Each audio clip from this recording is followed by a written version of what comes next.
What would you do if your daughter, shy and hearing impaired, was slapped across the face by an airline employee just because she didn't answer fast enough?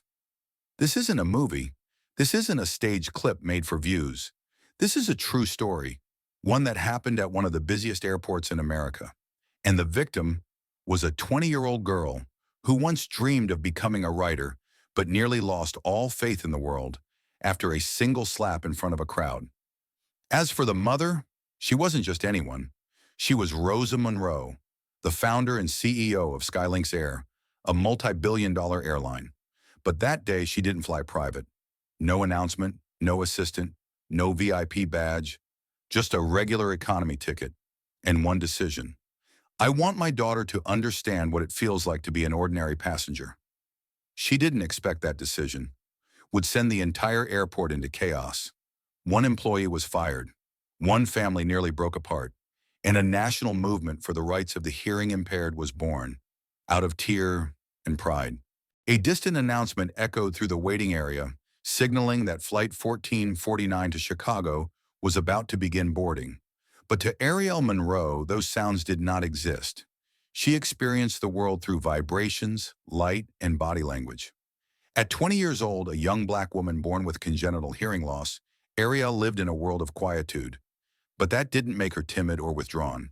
On the contrary, she radiated a calm, intelligent, and unforgettable presence, like someone who had learned to observe the world more deeply than anyone who could hear it. Her low ponytail, warm brown skin, and small round glasses gave her an academic look. A beige turtleneck sweater, simple jeans, and an old canvas tote bag. Everything about her exuded a quiet simplicity that no one could dismiss.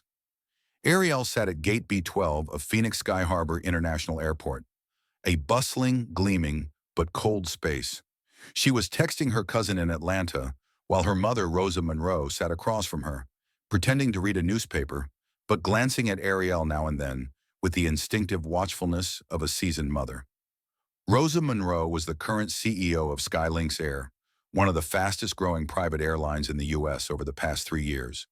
Known as a fierce and sharp businesswoman, she had defeated brutal competitors with strategic thinking and a deep understanding of the market. But today, she did not look like a billionaire CEO.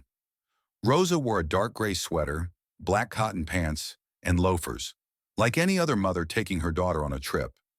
No assistant, no name tag, no display of power. She wanted her daughter to experience this flight as a regular passenger. You don't learn humility from the executive chair.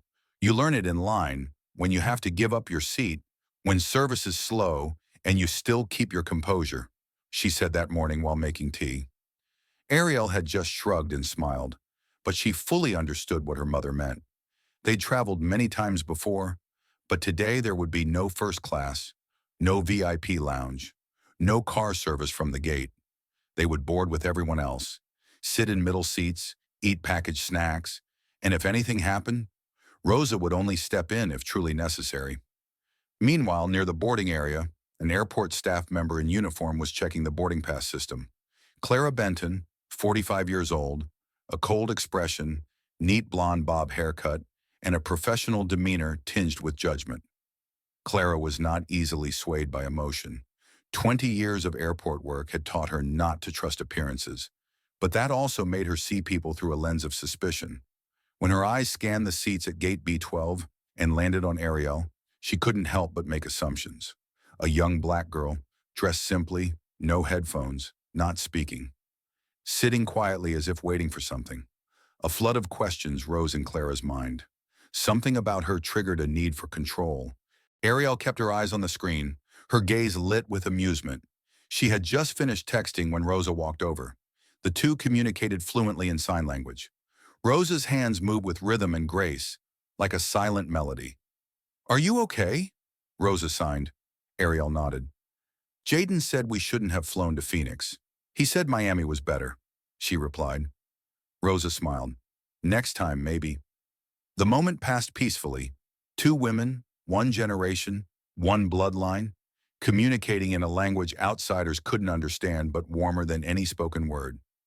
Clara kept watching from afar, her eyes shifting from cautious to suspicious. "What language is that?" Strange gestures. Are they recording something? Kids these days are so dramatic, she muttered. Partly by nature, partly from habit, Clara was always sure someone was trying to break the rules. And in her mind, Ariel was a silent question mark. Rosa knew her daughter was being watched but said nothing. She glanced briefly toward the check-in counter and made a mental note of Clara's face. Not because she planned to act, yet, but because some things need to play out long enough to reveal their truth. Clara turned back to her screen and typed in the flight code 1449, Chicago, Gate B12. The passenger list appeared. Her eyes scanned each line, stopping at Ariel Monroe. Assistance needed. Clara frowned. Assistance? She thought. She's walking just fine, carrying her own bag. Nothing unusual. She looked up again, catching Ariel quietly reading a book. Clara shook her head, clucked her tongue, and resumed typing. 10 minutes later, the PA system chimed. Clara read the announcement. Flight 1449 to Chicago is now boarding. We invite passengers needing special assistance, those with disabilities, and anyone traveling with small children to board first. Rosa stood up and gently tapped her daughter's shoulder. Ariel gathered her things. Together they walked toward the gate. Clara watched them approach. When Rosa handed over the boarding pass, Clara took it without making eye contact. Her gaze went straight to Ariel. Pre-boarding is for passengers who actually need assistance, Clara said flatly. Rosa kept smiling. My daughter is deaf. Clara raised an eyebrow. Really? I don't see any hearing aid. Rosa replied calmly. She communicates using ASL, American Sign Language. Clara scowled. She's walking just fine. Seems perfectly healthy. I don't see a problem. Rosa remained composed. Not all disabilities are visible. Clara turned to Ariel and spoke loudly, as if addressing someone who didn't understand English. Can you hear me? Take your headphones off. Ariel looked at her mother, confused. Rosa immediately stepped in front of her daughter. She's not wearing headphones. She can't hear you. Clara sneered. How would I know? So many kids fake it these days. Rosa tightened her grip on her bag strap, her eyes no longer gentle. She reached into her coat pocket, pulled out her phone, and opened her contacts. The screen displayed the name D. Tompkins, COO Skylinks. Rosa didn't say a word. She simply held the phone up in front of Clara. Clara's eyes scanned the screen, and her face instantly went pale. Wait a minute. You're... Rosa looked her dead in the eye. I think you should call your supervisor. Right now, before I call mine. Clara Benton stood behind the boarding counter with her glasses hanging low on her nose, her eyes revealing undisguised irritation.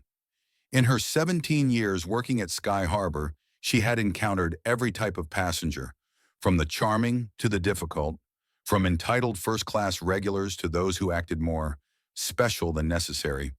But there was something about that young woman Clara couldn't overlook. A young black girl sitting still, not saying a word. No headphones.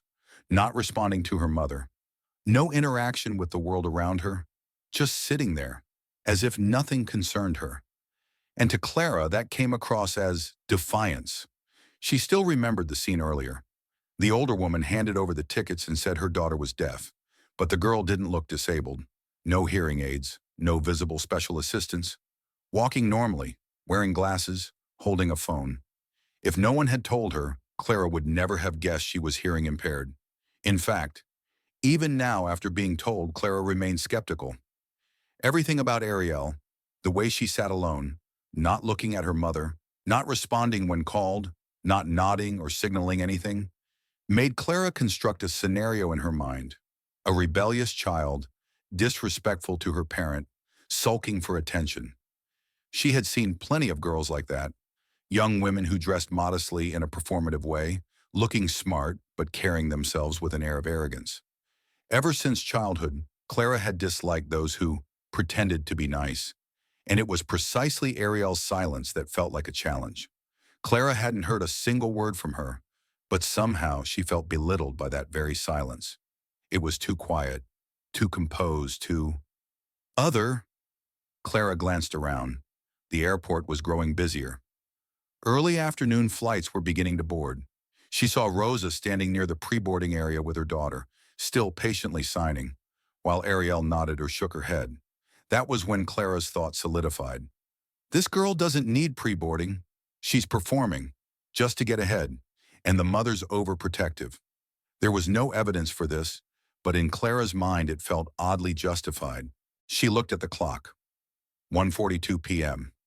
18 minutes until official boarding. She began scanning the list of passengers with special notes. The name column read, Ariel Monroe, needs boarding assistance. No further details. Clara muttered, needs assistance but walks around tidy and confident? Give me a break. She decided to add a private note in the internal system. Need verification at gate. Behavior inconsistent with note. She wasn't sure what consequences this would trigger, but it made her feel correct. A white male passenger in business casual attire approached and handed over his boarding pass. Clara processed it quickly and returned it with a mechanical smile. The man walked off, but before leaving, he glanced briefly at Ariel and raised an eyebrow. Clara caught the look. She recognized it. It was the look people gave to those who were different but not deserving of special treatment. A judgmental glance, thinly veiled in politeness. And Clara didn't realize she was complicit in that very gaze. Rosa led Ariel closer to the gate, since they were part of the pre-boarding group. Clara stopped them with a look. I need to verify her assistance status, she said, directing her words to Rosa rather than Ariel. Rosa remained calm. She's deaf. I believe it's already noted in the system. Clara tilted her head. No visible devices, no assistant, no response to my voice. I can't just let people through based on one line of text. Rosa raised an eyebrow. Are you suggesting my daughter is faking? Clara gave a faint smile. I'm just saying I need to verify. Passengers may be entitled to help, but I also have a responsibility to make sure priority is applied correctly. Ariel stood still, not understanding what was being said, just looking at her mother. Rosa didn't want to use sign language in front of Clara, knowing it would be interpreted as more performance. Instead, she pulled out her phone, opened the Notes app, and typed, Don't worry, someone is questioning us, but I'll handle it. Ariel read it and nodded gently. Clara saw this and grew even more annoyed. If she can read a phone, she can communicate. I'm calling a supervisor, she said. But just then, another passenger, a middle-aged white woman standing behind them, spoke up. What's going on here? They arrived on time and have tickets. Clara turned back. This doesn't concern you, thank you. The woman shrugged. I just find it strange that someone's being questioned for being quiet. And that comment irked Clara more than anything else. In the distance, a customer service agent approached, clearly the supervisor Clara had just summoned. Rosa said nothing, just waited to see how the situation would be handled. Ariel remained composed, but her eyes were now locked on Clara. That was no longer the gaze of a shy girl. It was the gaze of someone who remembers.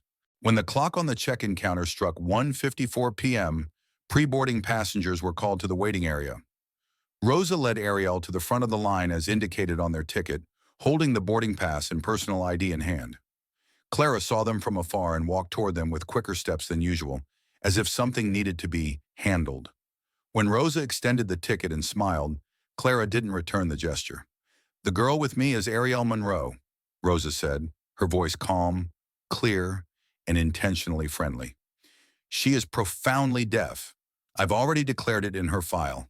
We're requesting pre-boarding to have time to get her seated and go over safety instructions using sign language. Clara didn't look at the ticket right away. Her eyes stayed on Ariel, scanning her from head to toe as if assessing her eligibility through every detail of her appearance. A thin cotton jacket, simple khaki pants, neatly tied hair, black-rimmed glasses. Nothing about her, by Clara's own biased standard, signaled someone needing assistance. Clara curled her lips into a slight smirk.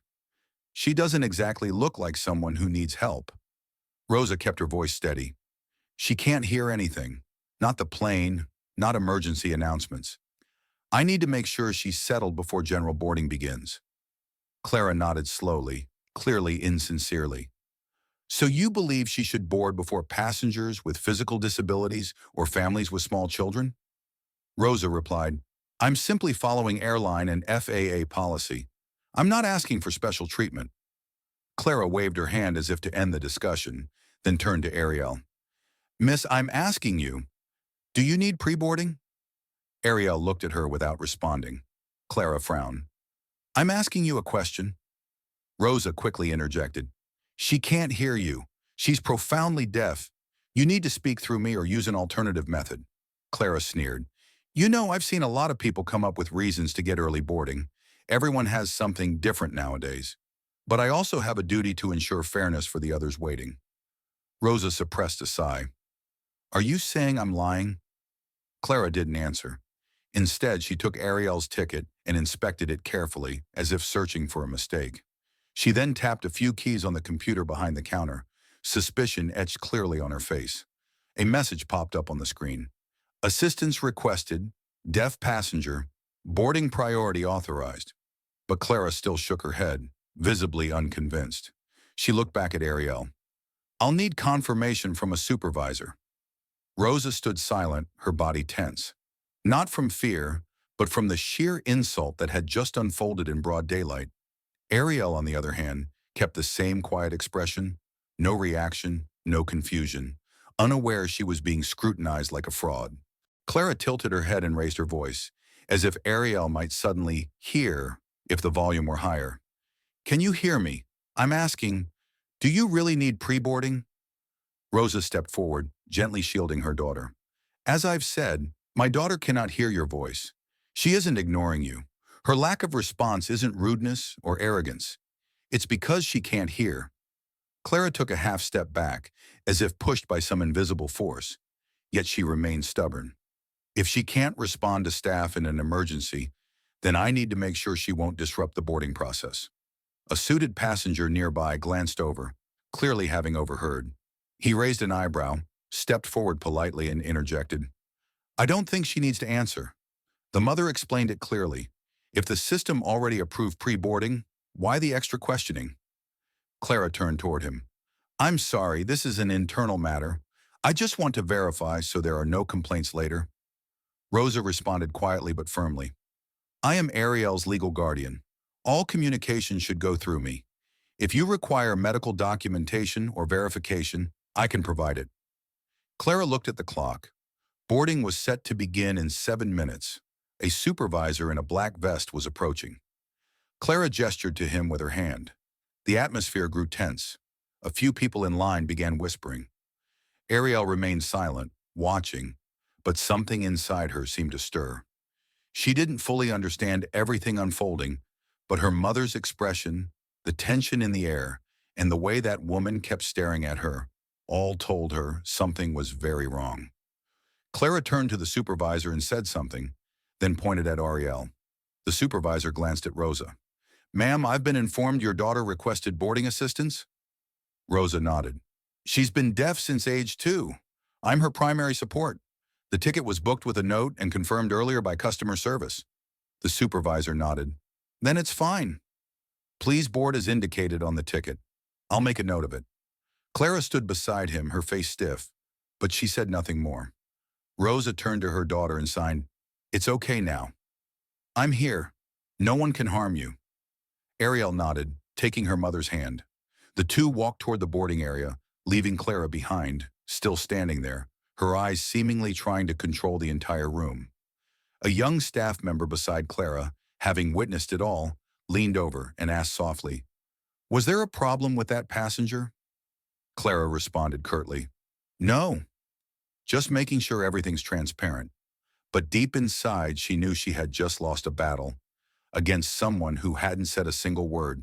The atmosphere in the pre-boarding area had just begun to calm down after the tense exchange, but Clara hadn't. She still stood behind the counter, her eyes burning into the space in front of her. Something inside Clara refused to let go, a nameless anger, a seething frustration at being challenged, at being made to look foolish by Rosa's calm civility. And just in front of her, Ariel still sat on the bench, fingers gently resting on her backpack strap, eyes watching her mother with a fragile sense of reassurance that had only just begun to form. Clara suddenly walked briskly toward them, unannounced. She stopped directly in front of Ariel, her voice louder and sharper. Hey you, I'm talking to you. Can you hear me? Ariel flinched, turning her head to the left, unsure what was happening. Clara repeated, this time her voice a hiss through clenched teeth. I said I'm talking to you. Didn't anyone teach you how to respond to adults? Ariel leaned back slightly, her eyes unsettled. She couldn't understand the words, but she could feel the sound, the aggression in the woman's expression. Rosa stood up abruptly and stepped between them. But before she could say a word, Clara's hand flew through the air.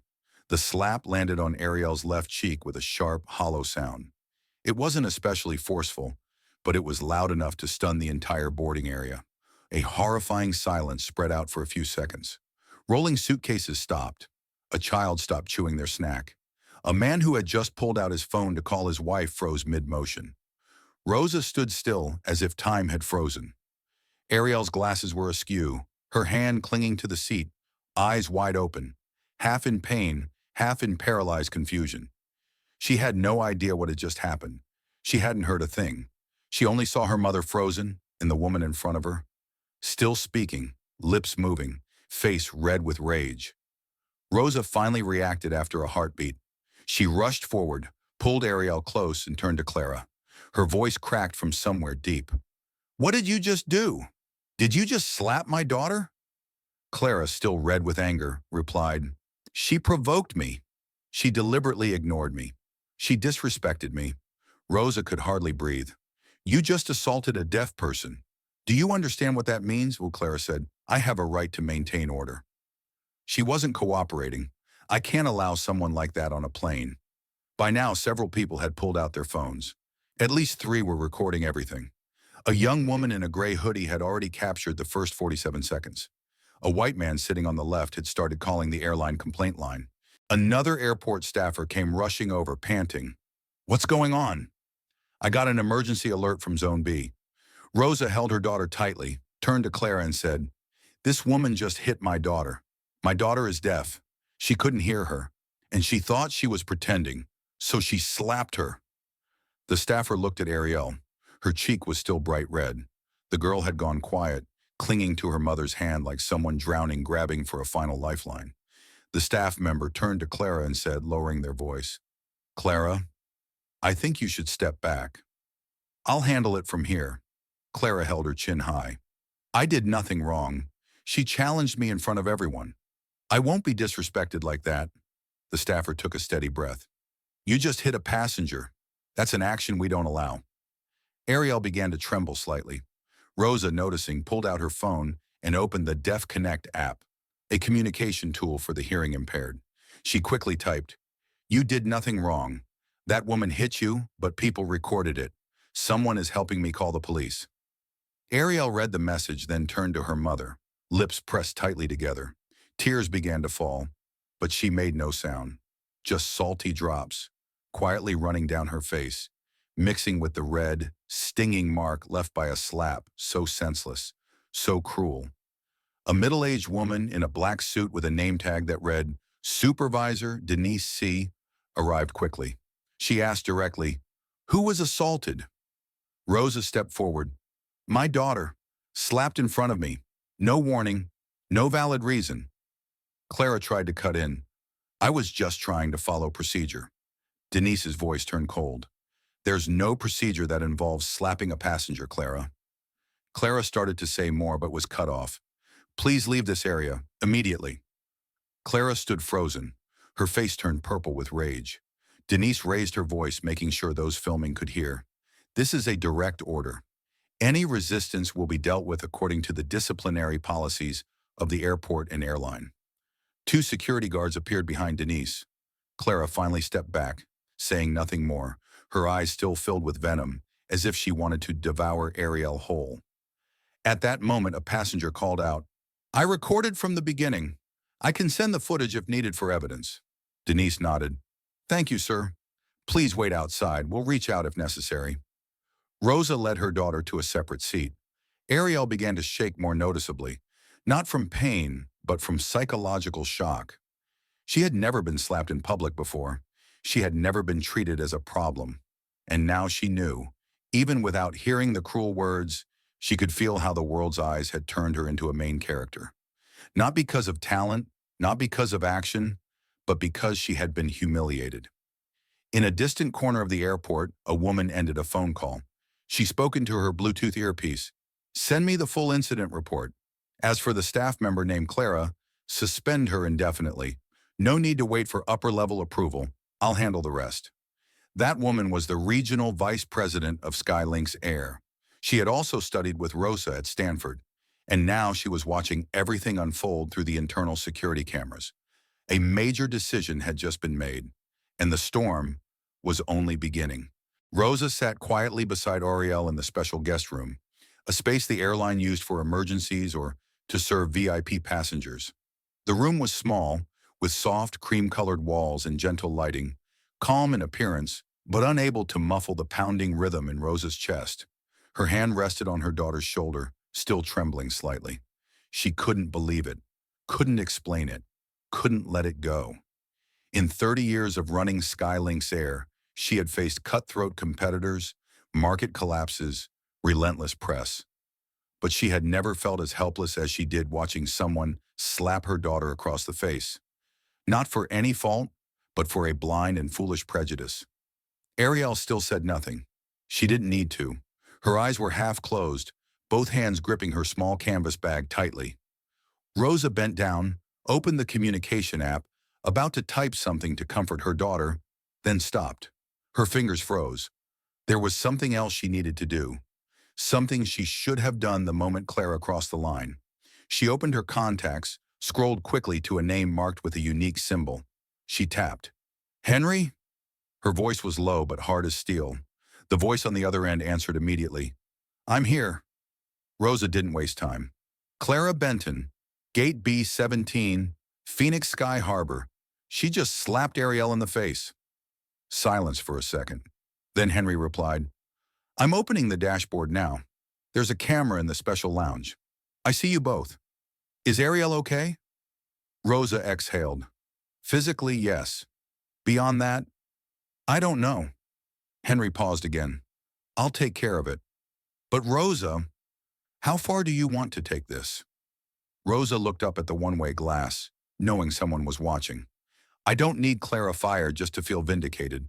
I need the whole system to reckon with the fact that an employee believes she had the right to judge, insult, and assault a customer just because they didn't fit her expectations. If we don't make this clear now, everything I've built will be reduced to a joke. Henry said, understood. I'll convene the emergency board. But, Rosa cut him off, I'll speak to the CEO myself. She tapped the next call. This time it was the personal number of Imelda Thorne, the current CEO of Skylinks Air. After 3 rings, a deep female voice answered, Hello. Rosa didn't say, sorry to bother you, or offer any pleasantries. She simply said, I need you to temporarily suspend all operational authority of the Phoenix branch for 48 hours. A crisis is about to explode, and I'll handle it personally. Imelda hesitated. Is it really that serious? Rosa replied, My daughter was just slapped by a gate agent when she had done nothing wrong except being deaf and black. Imelda held her breath. I will call an emergency meeting. Do you want to issue a media statement? Rosa shook her head. Not yet. Let me be seen first. When the time is right, the media won't need a statement. They'll have an image large enough to understand exactly what happened. Just outside the room, Clara, who had been temporarily asked to wait in the employee area, was pacing back and forth. She was agitated, confused as to why no one had allowed her to leave. A colleague approached and handed her a cup of water, speaking softly. Clara, I think you're in trouble. Clara snapped. Trouble? I was protecting the safety of the flight. The colleague lowered their voice. Do you even know who that woman is? Clara shot back. Some lady in a cheap designer dress with a kid faking deafness? The colleague winced. You just slapped Rosa Monroe's daughter. Clara froze. Rosa? Who? The colleague leaned in, nearly whispering. Rosa Monroe, founder of Skylinks Air, chair of the board, majority shareholder. She's here, and you just did something irreversible. Clara went pale. She stood motionless, frozen in place. Her mind reeled. The annual meetings, the press photos hanging in the corporate headquarters, the HR hallway stories about the legendary founder. They all came flooding back like a film in reverse.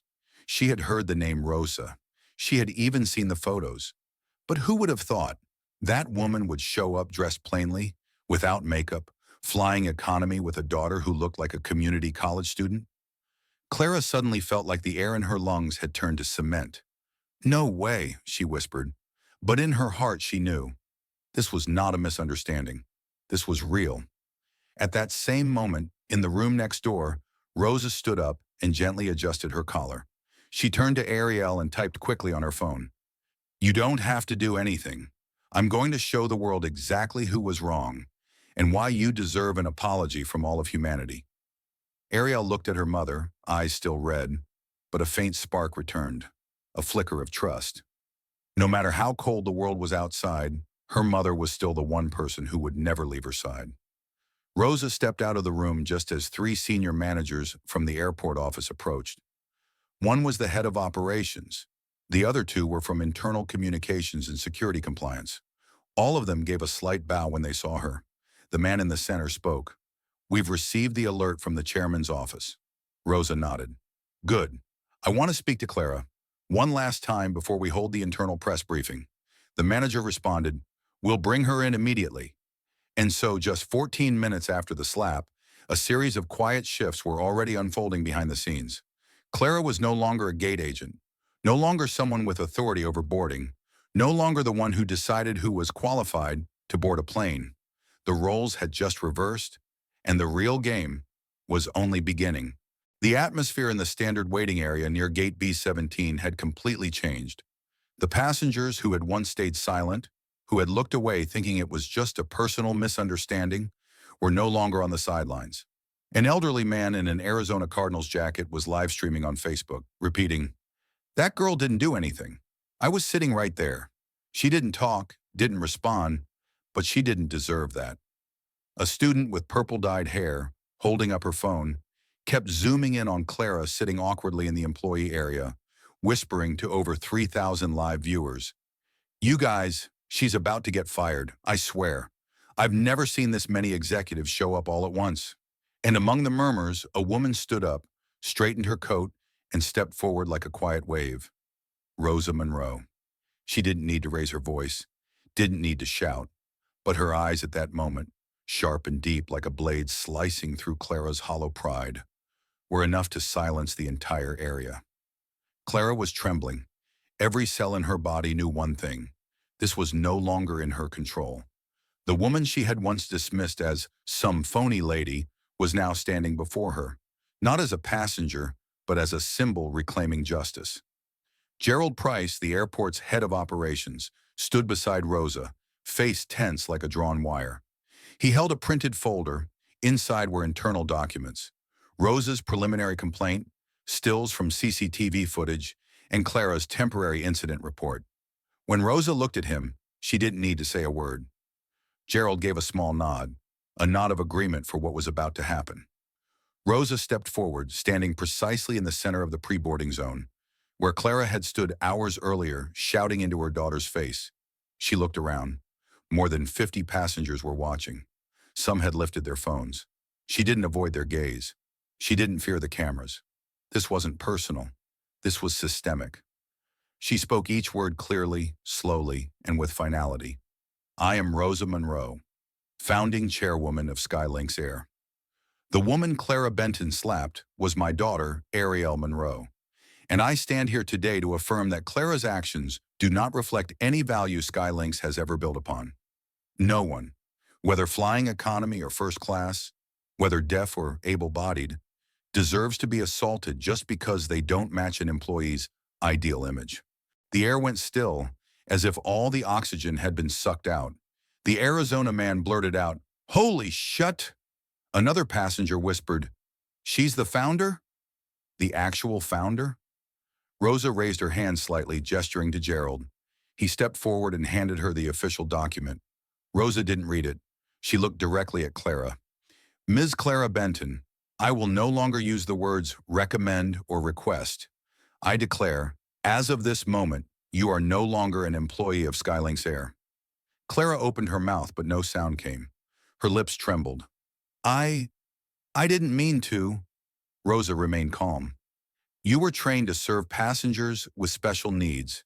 You chose to ignore explanations. You chose to insult. And you raised your hand against a passenger who never laid a finger on you. You have no place in a service industry, much less in the culture I've built. Immediately, two airport security staff approached. They didn't use handcuffs. They didn't raise their voices. But they stood on either side of Clara as a silent, undeniable confirmation. She had to leave. Clara stepped back, her face pale, eyes welling with tears. She turned to Rosa, desperate. You can't do this. I've worked 17 years. I have a family. Rosa looked her straight in the eye. And I have a daughter, whom you just forced to live in fear in front of a crowd. Your career can't be protected at the cost of someone else's dignity. Clara choked up. She had nothing left to hold on to. As Clara walked between the two security officers, something unexpected happened. The entire Gate B-17 area broke into applause. Not loud, not smug, but the kind of clapping from people who had once stayed silent, but couldn't anymore. Someone called out, "Thank you, Ms. Monroe." Another shouted, "She deserved better." And when Clara turned back one last time, she saw dozens of cameras pointed at her, not as a victim, but as a textbook case of what happens when petty power is abused. Rosa stood still. She didn't smile. She didn't nod. But in her eyes was a chapter of history being rewritten by truth and courage. And Ariel, still sitting in the VIP lounge, watched her mother through the one-way glass. For the first time that day, her eyes reflected a hint of peace. The slap earlier that day had shaken her world. But this moment, where the woman she admired stood up for her, in front of everyone, would become a memory she would carry forever. Proof that justice might be slow, but it always arrives. The fury of social media is unlike anything humanity has ever witnessed. It doesn't roar like gunfire, nor surge like a flood, but it smolders, spreads, and devours everything in its path like an underground fire. The next morning, when Clara Benton woke up in her two-story suburban home in Tempe, her hair disheveled, eyes swollen, she was no longer the woman she had been 24 hours earlier, the woman who once believed she could control anything with just a glance. Now she was the top name on Arizona's most searched on Twitter list, accompanied by the hashtag #, Clara the Slapper. A 14-second video filmed by a journalism student captured everything frame by frame. Clara raising her hand, the slap landing on Ariel's cheek, the 20-year-old's face recoiling in stunned and total silence. But what made this video go viral, shared 28 million times within 6 hours, wasn't just the slap. It was Rosa's response. Her composure, her control, and each word she spoke cut directly through the unconscious bias that so many have witnessed, but rarely called out. The video ended with thunderous applause from the passengers, like a civic verdict delivered on Clara. Reporters descended on Clara's home. CNN, MSNBC, even TMZ. Makeshift tents appeared beyond her white picket fence. Journalists from out of state arrived, hoping to score an exclusive statement. But Clara said nothing. She couldn't, because she had been fired on the spot, and because the airport management company soon released an official statement. Ms. Clara Benton's behavior stands in direct violation of professional ethics and conduct policy. We are cooperating fully with legal authorities and the affected party. Her husband, Dean Benton, an aerospace engineer at a private satellite company in Scottsdale, was temporarily suspended from his job after the company received thousands of public complaints, arguing that a tech firm cannot retain someone in leadership who remains silent in the face of his wife's violence. Their 17-year-old son, Caleb, was found on TikTok having posted a video mimicking a slapping gesture with the caption, "Just like my mom, Kinowas." He was immediately suspended from school for a week for promoting violence in an academic environment. Clara's Facebook, Instagram, and LinkedIn accounts were mass reported. An anonymous hacker group leaked her entire employment history, home address, and even her old phone numbers. The comment sections flooded with, "Can you look in the mirror, Clara? This woman once evaluated people's job applications. If you had slapped my child, I wouldn't let you leave the airport unharmed." The sense of being exposed, exiled, and erased from society, for Clara, was a nightmare no PR team could ever contain.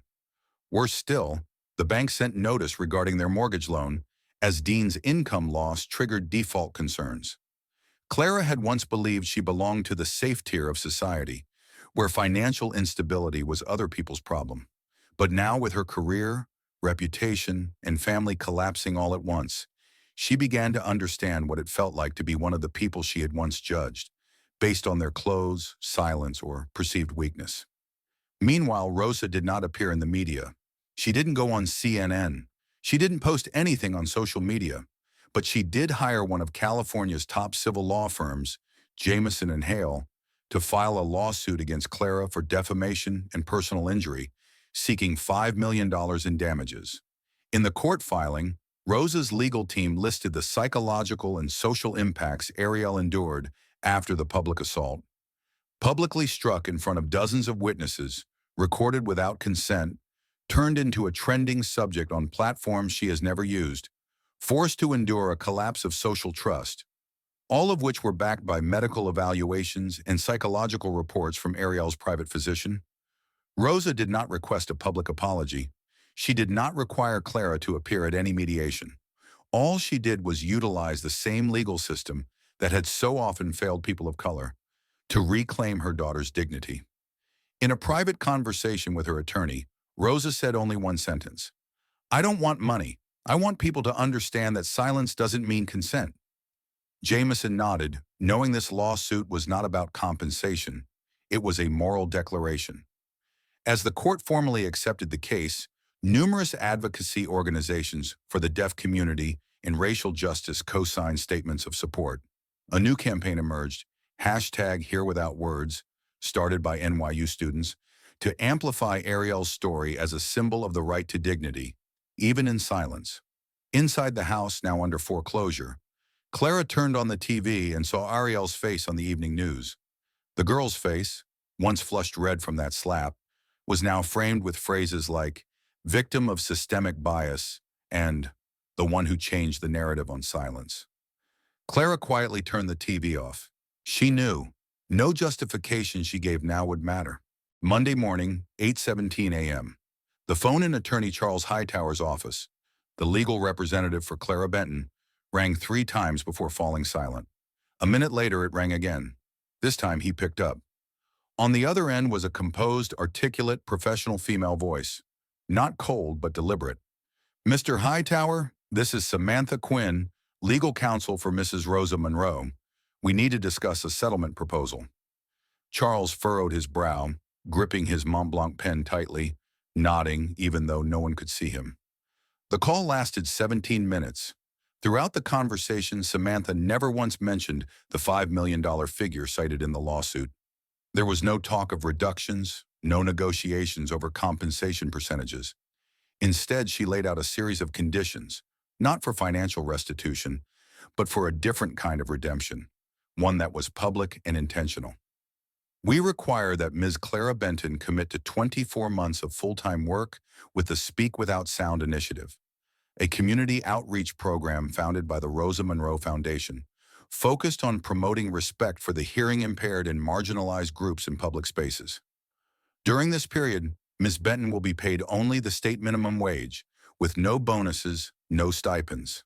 She must attain basic fluency in American Sign Language, ASL, and participate in no fewer than 50 public seminars, where she must recount the Gate 47 incident from her own perspective, unedited and unfiltered. Each session will be recorded publicly." Charles choked on the weight of it. This wasn't a settlement, it was a public sentence. But he didn't protest. Not because he found it fair, but because he understood if they refused, Mrs. Monroe could take this to trial, and the outcome could be far worse, much worse. At that same moment, Clara sat in her cold kitchen, spooning dry cereal without milk, eyes fixed on a family photo hanging on the wall. Dean, Caleb, and herself smiling brightly during a trip to the Grand Canyon 3 years earlier. Charles entered, placed an iPad on the table, and opened a PDF titled "Proposed Settlement, Monroe vs. Benton." He said nothing, just slid the tablet toward Clara. She skimmed it slowly. By the 8th line, her hand began to tremble. When she reached Clause 4, a minimum of 50 public accounts of the incident at formal community seminars. Her hand dropped, and she looked up at Charles as if he had handed her a spiritual death sentence. I, I can't, she whispered. I can't stand in front of hundreds of people, signing like a child learning to speak, telling the same story over and over about how I slapped a deaf girl. Charles didn't respond right away. He simply looked out the window, where reporters were still camped from the day before. Then he said slowly, then prepare to go to trial, face a $5 million civil verdict, complete financial ruin, and another 2 years of being dragged across the internet. Do you think you'll survive that? Silence. Clara lowered her head. She knew that in life, sometimes people don't choose between right and wrong.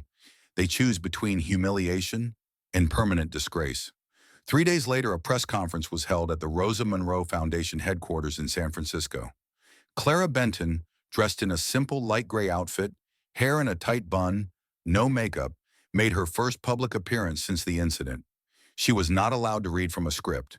She could only speak from the heart. The microphone had no noise filter. Behind her was a white banner with bold blue letters. Speak without sound.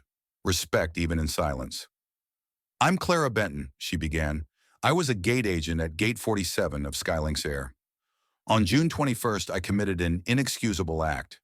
I slapped a female passenger, Ariel Monroe, a woman who was deaf, who could not hear my shouting, yet was punished by me, as if her silence were a crime. Today, I don't stand here asking for forgiveness. I stand here to begin something I never thought I'd have to do. Learning how to listen without anyone having to speak.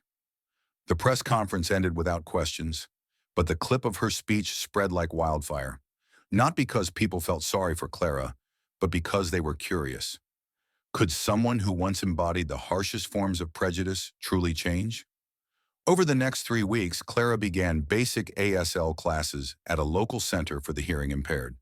Her instructor, a 26-year-old black man named Marcus, was the first to say to her, through an interpreter, "You're not the victim here. You're not here to be forgiven. You're here to learn how not to repeat your mistake."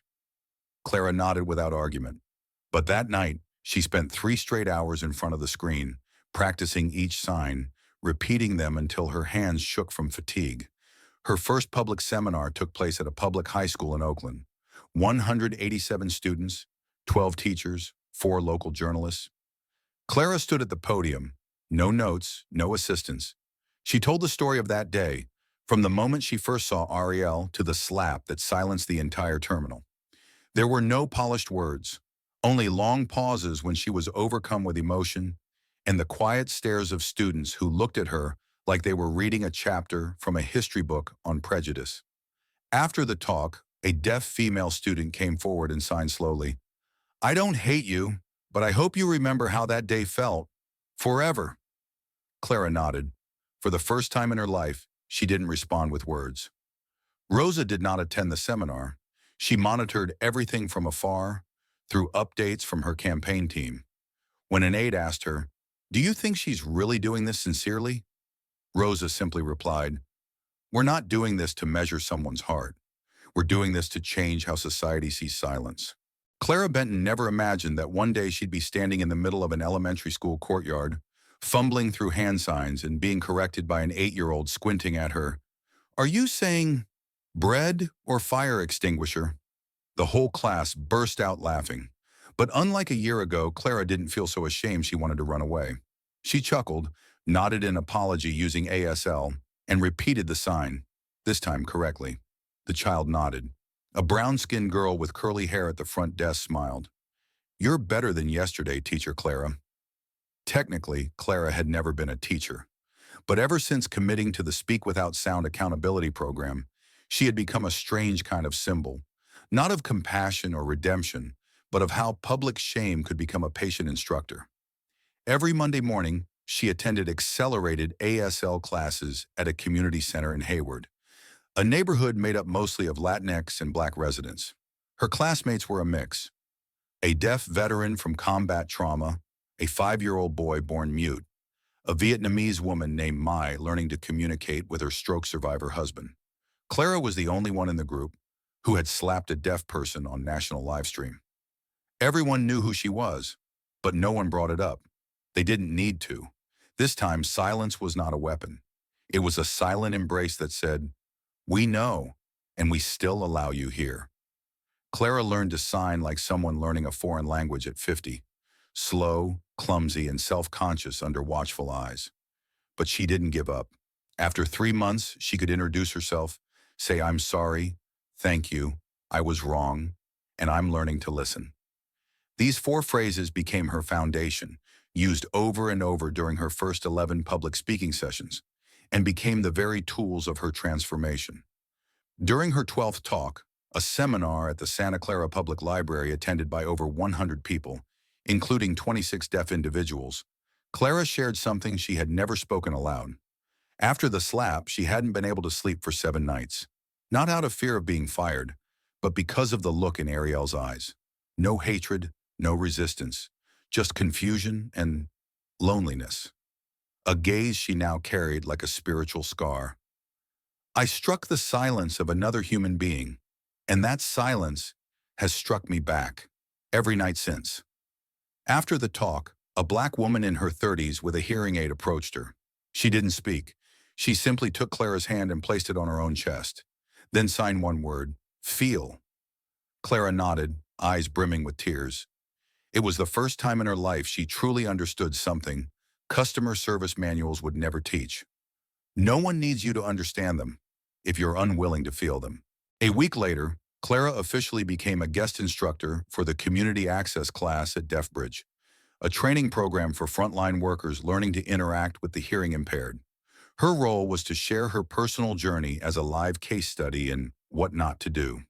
But gradually, students began asking her deeper questions. How do you stop yourself from judging someone just because they don't respond the way you expect? How do you pause before hurting someone, especially when they can't defend themselves? Clara didn't have perfect answers, but she had real experiences, told with her real voice, her real hands, and a kind of unspoken sound, remorse. By her 30th seminar, at a major aviation industry conference in Chicago, Clara stood on stage, hands trembling. In the audience sat Rosa Monroe and Ariel Monroe. For the first time since that day at Gate 47, they were face to face. Ariel, now a freshman studying audiology at UC Berkeley, sat in the front row, wearing amplified headphones. Rosa, as always, composed, arms crossed. When Clara reached the line, "I didn't believe deaf people could be intelligent, independent, or deserving of the same respect as anyone else. And I was wrong, publicly and dangerously wrong." She bowed deeply. The room was completely silent. Then, unexpectedly, Ariel stood, walked up to the stage, and signed slowly. "That day, I didn't hear you, but I felt you. Today, I still don't hear you, but I feel you're different now." Clara broke into tears. For the first time, not out of shame, but out of release. The press headlines read, "Clara Benton, from internet villain to advocate for the deaf community." But no one saw the nights Clara spent alone, practicing signs in front of a mirror, remembering every cruel word she once said. She wasn't seeking forgiveness. She was rebuilding her self-worth, brick by brick, from the ruins of her own shame. When the Speak Without Sound team decided to launch a video campaign on TikTok and YouTube, they invited Clara to participate. The first clip was 2 minutes long, opening with her standing silently in front of the camera, signing, "I used to think silence meant disrespect, but now I know. It's a language we must learn to understand." The video gained 12 million views in 3 days, over 80,000 comments, most of them positive. One user wrote, "I don't know how much I hated you, but I know I've learned something from you." Clara smiled. She never imagined that one day, her own shame would help someone else learn something kind.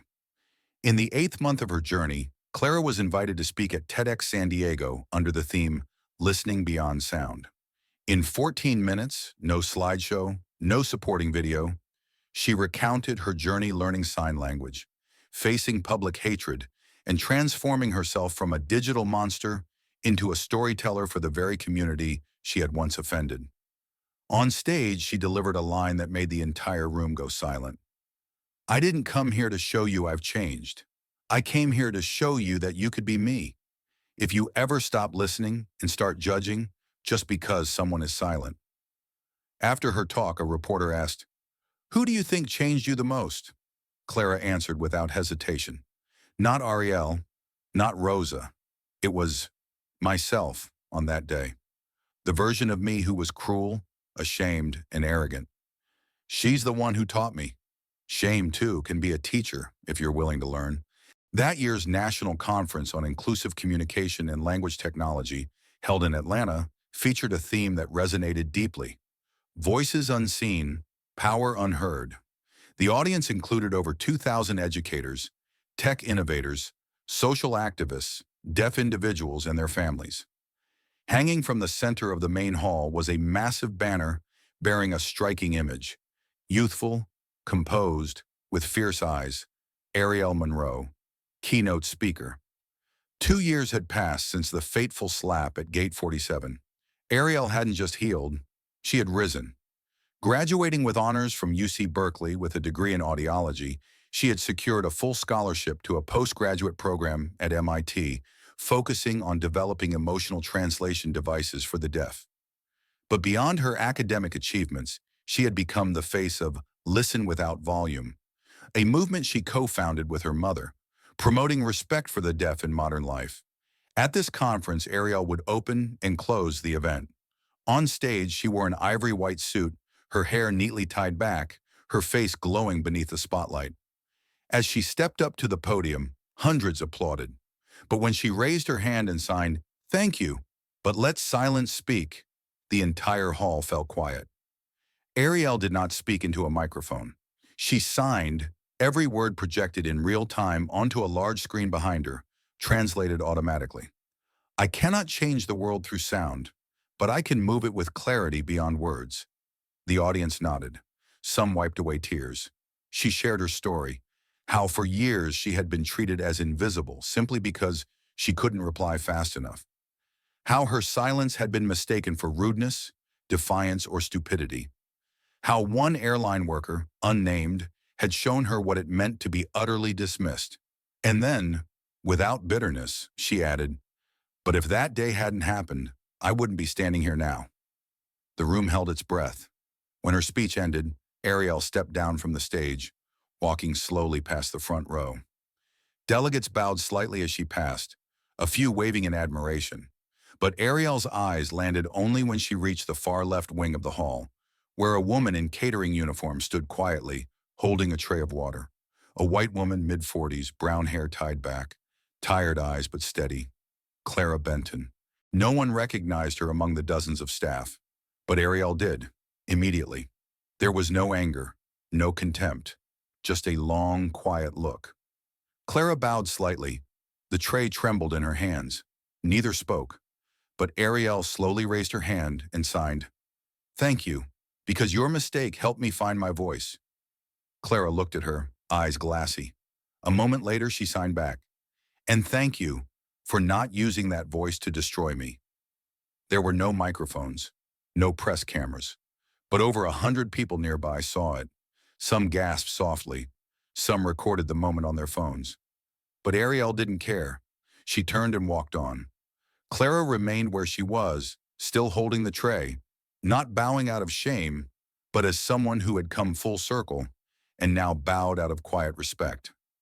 That evening, after the auditorium lights dimmed, Clara stayed behind to clean with the support crew. A young co-worker asked, "Do you know Ms. Monroe?" Clara smiled and nodded. "I used to. In a way, no one wants to be known." The girl didn't understand, but didn't ask more. And Clara, as she packed away rows of empty glasses, felt an unexpected lightness in her chest. She was no longer Clara of Phoenix Airport, no longer Clara of viral disgrace. She was someone who had faced the truth, paid in time, and finally found peace. Not through harsh justice, but through quiet forgiveness. Elsewhere in the hall, Rosa Monroe stood beside her daughter, looking toward the now empty stage. She said nothing, but pride welled in her eyes. Unmistakable, irrepressible. People had once criticized her for being too strict, for making her daughter travel like a civilian, for not shielding her more in the aftermath of that slap. But now it was Ariel, with a scar once born of misjudgment, who had become the healer of those who had caused it. And in that full circle, Rosa knew she had been right to let her daughter walk forward on quiet feet, never bowed. 1 month after the conference, the Speak Without Sound homepage posted a silent video. Just Clara, walking out of the venue, pausing at the doorway, and looking up at the sky. On screen appeared a single caption. Sometimes, shame is not the end. It's the invitation to begin again. The video was shared over 2 million times in 24 hours, and somewhere within all that spread, a 20-year-old deaf woman had taught a whole nation that you don't need to speak loudly to make the entire world listen. Ariel kept her eyes on the screen, her gaze lit with amusement. She had just finished texting when Rosa walked over. The two communicated fluently in sign language. Rosa's hands moved with rhythm and grace, like a silent melody. "Are you okay?" Rosa signed. Ariel nodded. "Jaden said we shouldn't have flown to Phoenix. He said Miami was better," she replied. Rosa smiled. "Next time, maybe." The moment passed peacefully. Two women, one generation, one bloodline, communicating in a language outsiders couldn't understand but warmer than any spoken word. Clara kept watching from afar, her eyes shifting from cautious to suspicious. "What language is that? Strange gestures. Are they recording something? Kids these days are so dramatic," she muttered. Partly by nature, partly from habit, Clara was always sure someone was trying to break the rules. And in her mind, Ariel was a silent question mark. Rosa knew her daughter was being watched but said nothing. She glanced briefly toward the check-in counter and made a mental note of Clara's face. Not because she planned to act, yet, but because some things need to play out long enough to reveal their truth. Clara turned back to her screen and typed in the flight code 1449, Chicago, Gate B12. The passenger list appeared. Her eyes scanned each line, stopping at Ariel Monroe, assistance needed. Clara frowned. Assistance? She thought. She's walking just fine, carrying her own bag. Nothing unusual. She looked up again, catching Ariel quietly reading a book. Clara shook her head, clucked her tongue, and resumed typing. 10 minutes later, the PA system chimed. Clara read the announcement. Flight 1449 to Chicago is now boarding. We invite passengers needing special assistance, those with disabilities, and anyone traveling with small children to board first. Rosa stood up and gently tapped her daughter's shoulder. Ariel gathered her things. Together they walked toward the gate. Clara watched them approach. When Rosa handed over the boarding pass, Clara took it without making eye contact. Her gaze went straight to Ariel. Pre-boarding is for passengers who actually need assistance, Clara said flatly. Rosa kept smiling. My daughter is deaf. Clara raised an eyebrow. Really? I don't see any hearing aid. Rosa replied calmly.